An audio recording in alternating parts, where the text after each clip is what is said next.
오늘이 이제 사순절 첫째 주일입니다. 지난주 수요일이 제의 수요일로부터 이제 사순절이 시작되었고, 이제 사순절 기간 동안에는 특별히 주님의 고난에 동참하며 그 의미를 알고 또 몸소 체험함으로 더 성숙해지는 그런 기간입니다. 그래서 사순절 기간을 맞이해서 마침 우리가 전번에 구약을 에스더까지 마쳤으니까 오늘 이제 그 에스더에 이어서 욥기를 같이 보도록 하겠습니다. 욥기는 사순절 기간에 우리가 읽고 묵상해야 될 가장 좋은 본문 중에 하나죠. 욥 그러면 여러분들이 생각하는 대로 성경에서 가장 대표적인 고난을 받았던 인물, 고난의 상징 아닙니까? 그래서 우리 고난의 상징인 욥기를 1장부터 차근차근 욥기에 나타난 고난, 인내, 하나님의 주권을 우리가 보면서 은혜 받도록 하겠습니다. 자, 6절이 이렇게 되어 있습니다. 하루는 하나님의 아들들이 와서 여호와 앞에 섰고 사탄도 그들 가운데에 온지라. 자, 이게 천상회의 모습입니다. 하늘에서 회의하는 모습이죠. 여기 지금 왕대, 그러니까 이게 의전회의하고 비슷합니다. 의전회의가 왕이 있고 신하들이 있고 그 내용을 고발하는 자가 있고 내용의 안건들이 있죠. 이것처럼 지금 천상회의에서도 지상의 의전회의처럼 왕 대신 하나님이 있습니다. 그리고 이제 그 신하격인 하나님의 아들들 되어 있는데 사실 하나님의 천사들이죠. 그 신하격은 하나님의 천사들이 되어 있고 고발자가 나타납니다. 여기서 고발자가 누구냐? 사탄이 나타나는 거죠. 무엇을 고발하느냐? 욥의 신앙이 잘못되었다, 그 문제가 있다라고 고발하는 겁니다. 이것이 이제 오늘 욥기 1장, 2장의 가장 중요한 배경이 되는 것이고, 이 천상회의에서 결정된 것으로 인하여서 앞으로 욥이 계속해서 이제 고난을 당하는 그런 내용들을 보게 됩니다. 자, 그러면 이제 하나님과 사탄 사이에 무슨 대화가 오고 갔는가 한번 보겠습니다. 7절, 여호와께서 사탄에게 이르시되 너가 어디서 왔느냐? 사탄이 여호와께 대답하여 이르되 땅을 두루 돌아 여기저기 다녀왔나이다. 사탄이 그는 온 천지를 다 돌아다녔다는 거죠. 8절에 여호와께서 사탄에게 이르시되 너가 내 종 욥을 주의하여 보았느냐? 자, 온 천하를 돌아다녔다고 하니까 내 종 있잖아, 욥 너 잘 봤지, 이 말이죠. 그와 중간에 그와 같이 온전하고 정직하여 하나님을 경외하며 악에서 떠난 자는 세상에 없느니라. 욥을 두고 하나님께서 사탄 앞에서 너 욥 봤지? 봤다고 말하니까 야, 그 욥만큼 온전하고 정직하고 하나님을 경외하고 악에서 떠난 자는 이 세상에 없다라고 이 하나님께서 욥을 사탄 앞에서 대놓고 칭찬하게 되는 것입니다. 자, 이 내용을 일단 하나님께서 사탄에게 욥에게 했던 내용을 먼저 한번 살펴보겠습니다. 자, 이렇게 말합니다. 너가 내 종 욥을 주의하여 보았느냐? 그러니까 욥을 하나님이 뭐라고 부릅니까? 나의 종이다라고 말합니다. 자, 종 또는 노예죠. 종이나 노예는 모든 시대의 가장 하층민입니다. 가장 낮은 계급에 있고 항상 멸시당하고 무시당하고 사람 취급받지 못하는 게 종, 노예입니다. 그죠?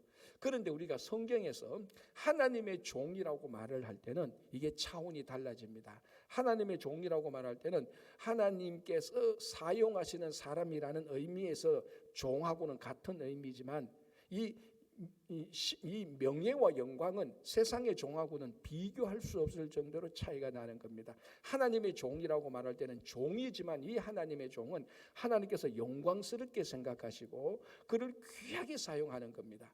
그리고 굉장히 종이지만 하나님의 종이 될 때는 하나님께 인정받는 영광스러운 그런 종이 되는 겁니다.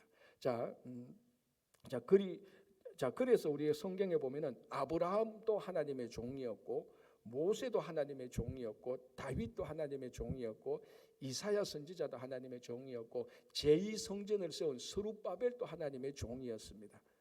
이 가운데서 가장 종이라고 호칭을 많이 받은 사람은 모세입니다. 한 40번이나 나온다는 것. 그러니까 하나님께서 모세를 얼마나 귀하게 썼습니까? 그죠? 자, 그래서 하나님께서 이 욥을 종이라고 인정하고 그 다음에 그의 신앙을 칭찬합니다. 그 신앙이 어떻게 되는가 하면 이렇게 되었습니다. 온전하고 정직하고 하나님을 경외하고 악에서 떠난 자다. 네 가지를 말하고 있죠. 첫 번째, 온전하다는 말은 욥의 개인적인 신앙의 성숙도를 말하는 겁니다. 그러니까 그 상황의 그 욥은 온전했다. 완벽했다는 말하고 똑같죠. 자, 그 다음에는 정직했다는 것은 사람과 사람 사이의 관계가 신실했다는 것입니다. 사람과의 관계에서도 그 신앙이 완전하게 정직했다. 그 다음에는 하나님을 경외했다는 겁니다. 이제는 하나님과의 관계에서도 온전히 경외하는 거죠. 자, 보십시오. 개인적인 신앙의 성품이 훌륭하고 사람과의 관계가 정직하고 하나님과의 관계에서 경외하고, 뭐 개인이나 인간관계나 하나님과의 관계에서 문제가 없습니다. 게다가 하나 덧붙이죠. 악에서 떠난 자다. 그 욥은 이 세상에 있는 모든 악에서 떠난 자다. 그러니까 신앙을 삶에서 실천했다는 자랍니다. 자, 이렇게 크게 칭찬을 하고 있습니다. 자, 성경 전체를 통해서 하나님이 자랑스럽게 생각한 신앙의 인물들은 굉장히 많습니다. 방금 말씀드린 종이라는 인물들, 하나님께서 자랑스럽게 생각했죠. 성경 전체를 통해서 사탄 앞에서 대놓고 하나님께서 칭찬한 인물은 욥 하나밖에 없습니다. 자, 그러면 욥은 도대체 욥의 신상이 어떤가, 이 사람의 개인 정보가 어떤가, 그것도 보는 것도 중요하죠. 자, 욥기 1장 1절이 이렇게 시작합니다. 우스 땅에 욥이라 불리는 사람이 있었는데라고 말합니다. 욥이 어디 출신입니까? 우스라는 땅에 살았습니다. 아버지 이름도 없고 가족 신상 아무것도 없습니다. 딱 하나를 말합니다. 욥은 우스 땅에 살았다. 그러면 도대체 우스 땅이 어딘가? 거의 대부분 학자들과 주석가들이 말하기를 이 우스 땅은 구약 시대에 에돔 족속들이 살고 있는 그 지역의 한 도시였다라고 말을 하는 것. 이게 어딘가 하면은 이스라엘 중심 가나안 땅을 중심으로 요단강을 건넌 동쪽에 있는 동쪽 아래쪽에 있는 땅이 에돔 사람들이 살고 있는 땅입니다. 그러니까 이방인의 땅이죠. 이방인의 땅 우스에서 우스 출신이다라고 말을 하고 있고요. 1장 3절 끝부분에 이 욥을 이렇게 말하고 있습니다. 이 사람은 욥이죠. 동방 사람 중에 가장 훌륭한 자라라. 동방 사람. 어디를 기준으로 동방이라고 합니까? 가나안 땅을 기준으로. 동쪽 요단강 건넌 쪽. 그러니까 이 에돔 땅을 말하는 겁니다. 지금 지도를 보면 요르단입니다. 이스라엘이 있고 요단강이 있고 그쪽에 요르단 있지 않습니까? 바로 그 땅. 그러니까 지금 욥기 1장 1절에서 욥의 신상을 말하는데 욥은 한마디로 어떤 사람이라고요? 구약 시대 말로 하면은 이스라엘 사람이 아니다. 유대인이 아니다. 무슨 사람? 이방인이라는 겁니다. 자, 욥은 시대적으로 보면 아브라함하고 동시대 사람입니다. 그런데 이 아브라함하고 동시대 사람인 이방 땅에 살고 있는 이방인 욥을 하나님은 자기 종이라고 말을 하고 있습니다. 그리고 크게 칭찬하죠. 온전하다, 정직하다, 하나님을 경외했다, 악에서 떠난 자다. 사탄 앞에서 대놓고 칭찬하는데 하나님의 종이었던 아브라함도 욥의 신앙에만큼 이렇게 항목적으로 따지면 욥의 신앙에 따라가지 못합니다. 왜? 아브라함도 흠이 있지 않습니까? 애굽하고 그랄 땅에 가서 자기 살려고 자기 아내 사라를 누이라고 속여서 사라를 죽음 직전까지 몰고 간 사람입니다. 치명적인 흠이 있고 하나님의 종이었던 모세 분노 중에서 하나님의 말씀을 불순종해서 가나안 땅에 못 들어갔던 경력이 있고 또 다른 하나님의 종 다윗 그 유명한 바세바와 간음 사건 나중에 인구조사를 해서 징계받았던 이런 일들이 있습니다. 그러니까 이스라엘 유대인의 하나님의 종이고 칭찬받던 사람조차도 이걸 저울에 달아서 비교해 보면은 욥만큼 안 된다는 겁니다. 욥이 누구냐? 이방인이었다는 겁니다. 이 굉장히 우리들한테 울림이 있는 거죠. 자, 저는 이렇게 생각했습니다. 자, 욥이 아브라함하고 같은 동시대 사람인데 이 천상회의 때 하나님께서 사탄에게 자랑하고 싶은 사람이 왜 아브라함은 아니었냐는 겁니다. 아브라함이 누굽니까? 믿음의 조상 아닙니까? 하나님께서 직접 갈대아 우르에 있는 아브라함을 보시고 픽업해가지고 믿음으로 조상으로 세웠던 이 아브라함을 왜 사탄 앞에서 칭찬 안 하느냐는 겁니다. 왜 욥을 칭찬하느냐? 이건 나중에 가서 하나님한테 한번 물어볼 일이지만은 제가 볼 때는 아브라함을 왜 칭찬 안 했느냐 이게 중요한 게 아니고 아브라함이 있음에도 불구하고 왜 이방 땅에서 있었던 우스 출신의 욥을 칭찬했느냐는 겁니다.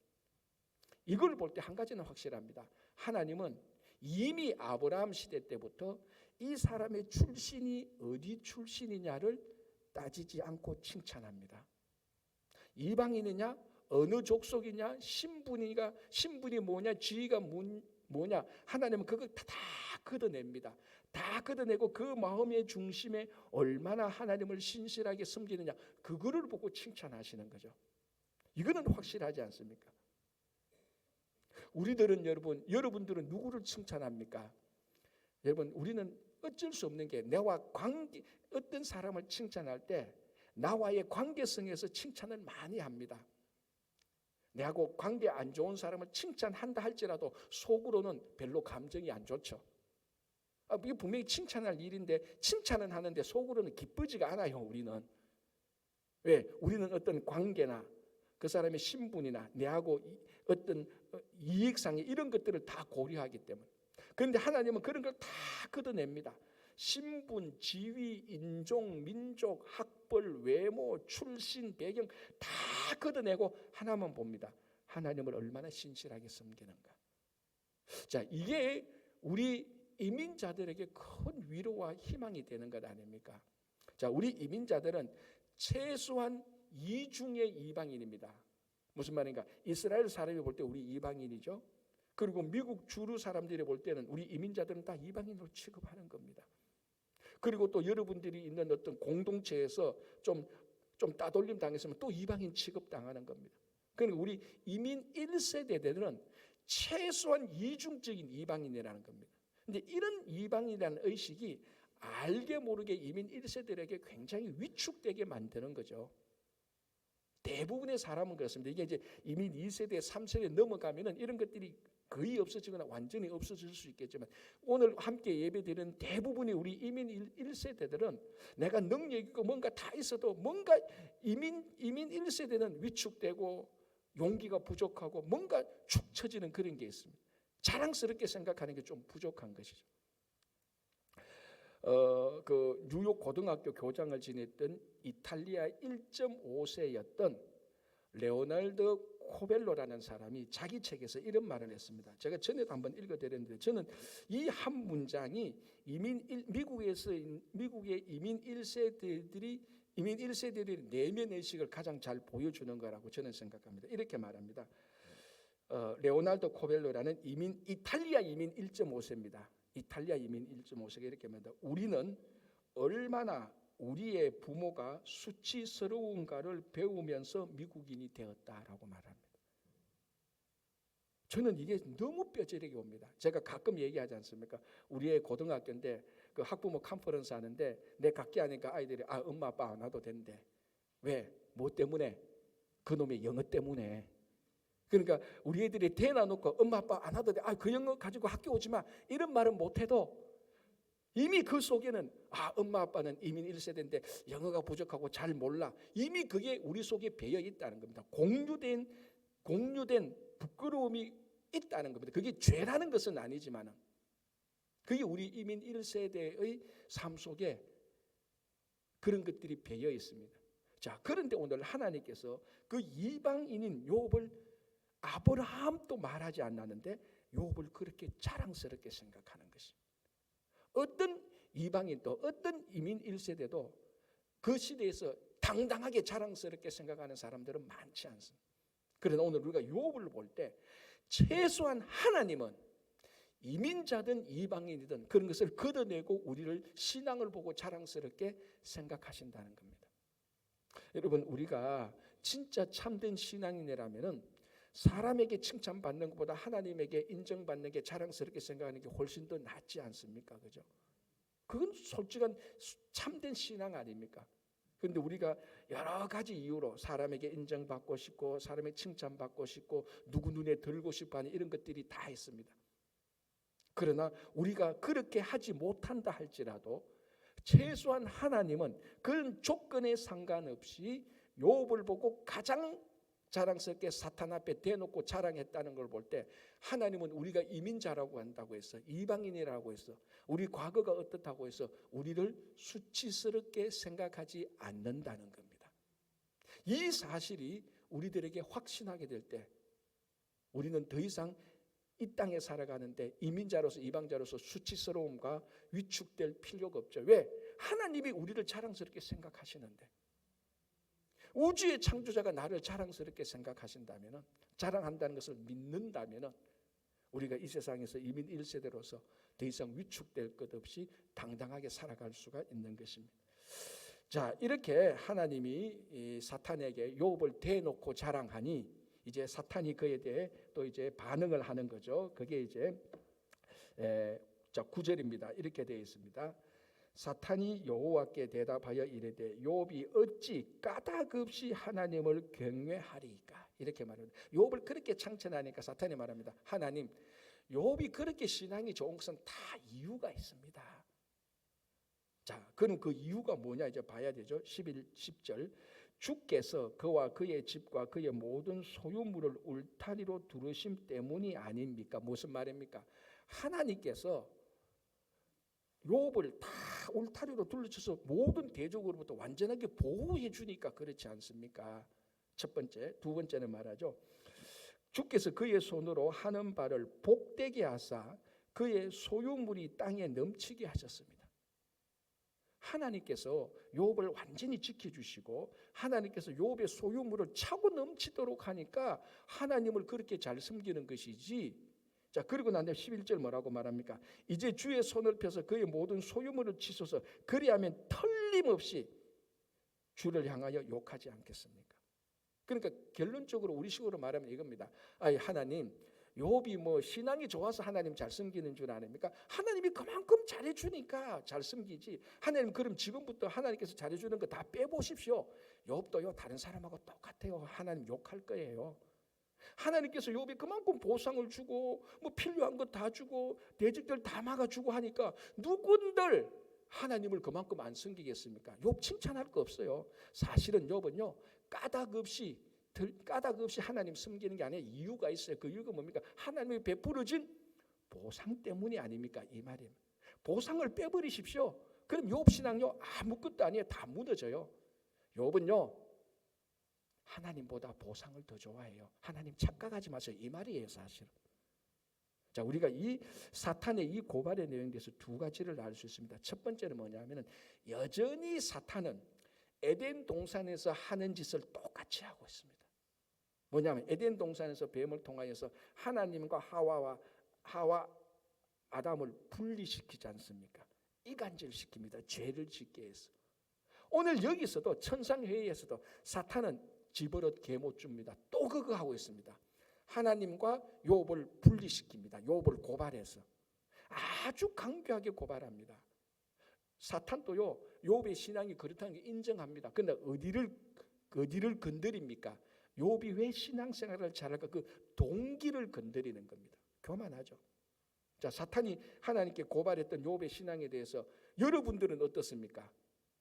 하나님께서 내게 아무것도 보상 안 해주는데 여전히 하나님 잘 섬기겠습니까? 쉽지 않죠. 그러니까 욥이 제가 개인적으로 성경으로 볼 때 이 사탄이 가장 성경에 나타난 가장 강교한 말 두세 마디 가운데 하나가 이 말입니다.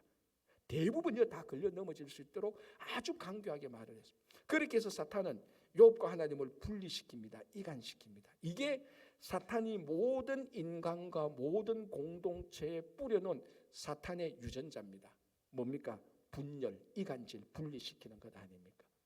그래서 공동체마다 늘 분열이 생기고 늘 분리가 되고 이간질하는 것 아닙니까? 모든 민족과 한국도 여기 우리나라도 자유롭지 못합니다. 지금 뭐 한국도 남과 북이 분열되어가 있으니까. 특별히 조선시대 한번 보십시오, 여러분. 당쟁, 아이고 조선사 읽어보면요, 조선이 왜 망했냐면 당쟁 때문에, 분리 때문에 망했다 그랬지 않습니까? 노론, 소론, 동인, 서인, 남인, 북인, 그리고 북인 가운데서도 대북, 소북 쫙 갈라집니다. 한국 사람 4명 모여보십시오. 개 모임이 몇 개 되는 줄 아닙니까? 20개도 나와요. 요래 모이가 하나, 요래 모이가 하나, 요래가 분열이 하나, 요래 모이가 2명 모이고, 요래 2명, 저래 2명, 요래 3명, 저래 3명. 천재예요, 천재. 그거 가만히 보면 뭡니까? 분열기가 있다는 겁니다. 그게 우리 민족만 그렇습니까? 모든 민족이 다 그건 전부 다 사탄의 유전자입니다. 하와이에 가면 이런 재밌는 말이 있대요.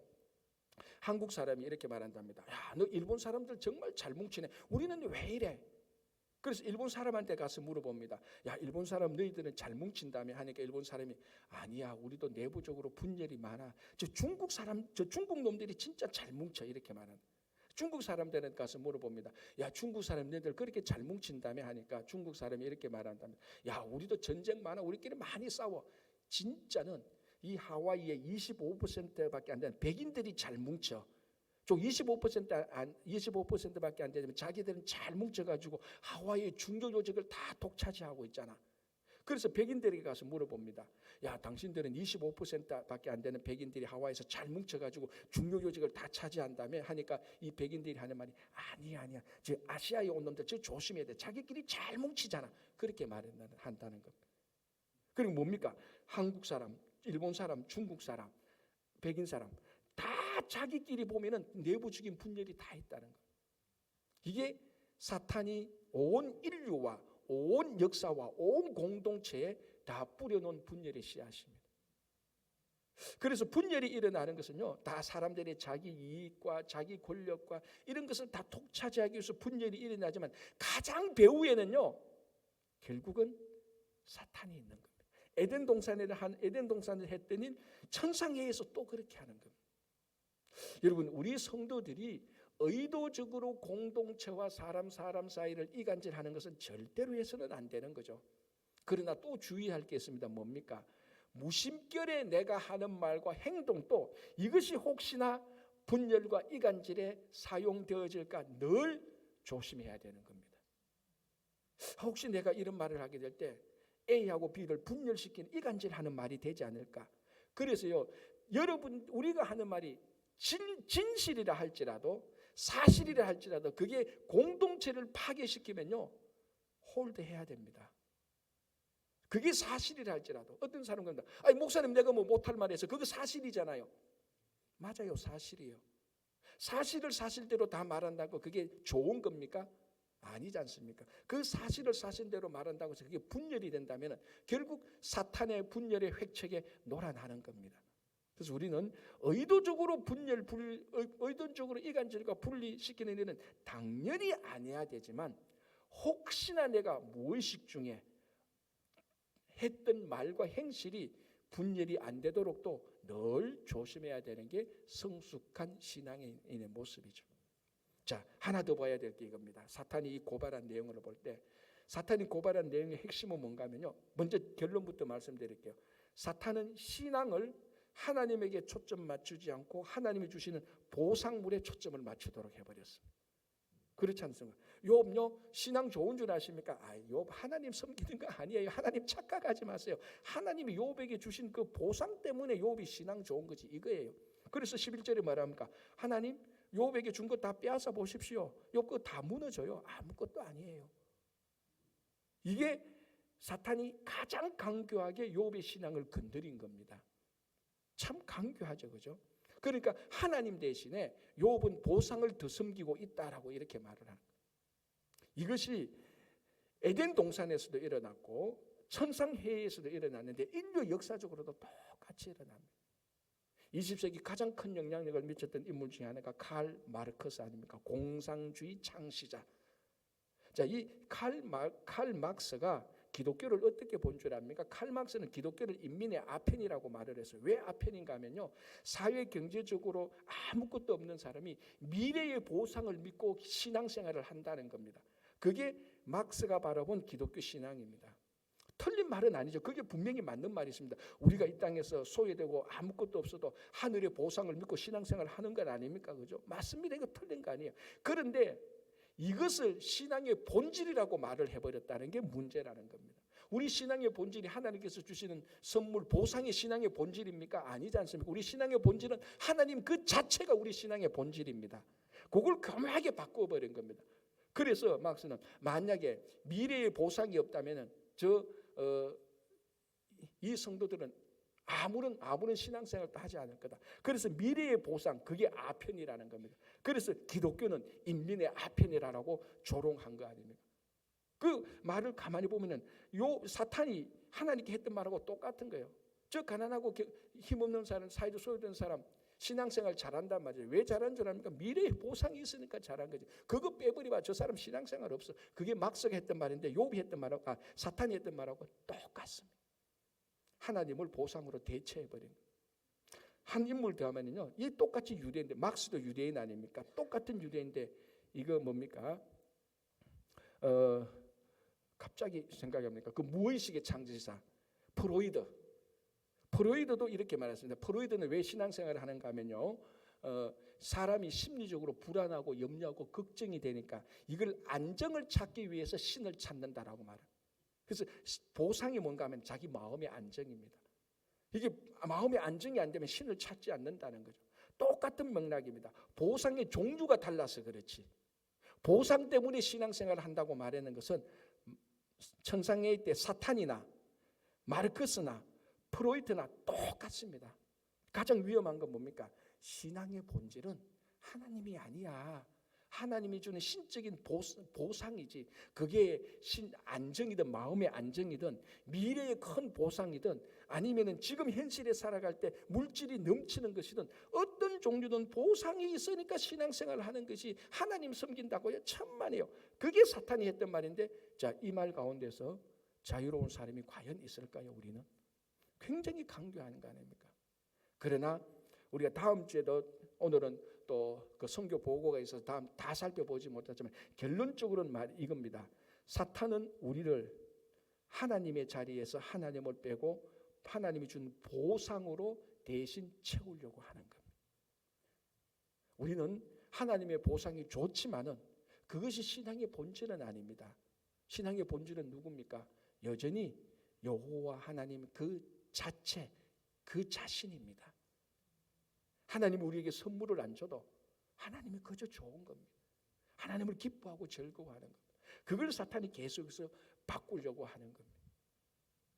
여러분, 다시 한번 우리가 신앙생활을 할 때 지금 여러분들 가운데 이런 혼란 속에 있는 분들이 있을 겁니다. 내가 열심히 신앙생활하는데 왜 아직까지 난 이 모양이야?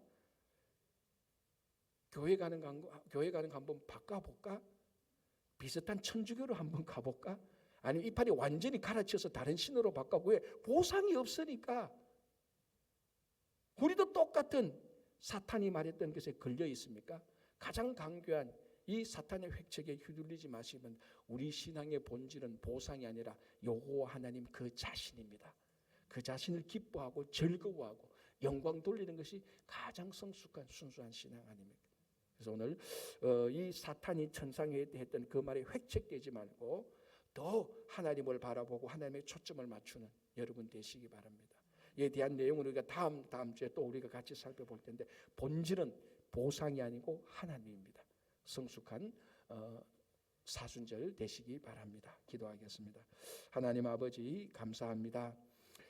사탄이 늘 우리를 유혹해서 분열시키고 이간질하고 늘 우리를 하나님 대신 다른 것으로 하나님 자리를 채우려고 할 때마다 우리를 깨우쳐 주셔서 분별케 하셔서 우리의 살아가는 모든 상황과 형편 속에서 여호와 하나님을 기뻐하고 즐거워하며 높이는 성도들이 되게 하여 주시옵소서.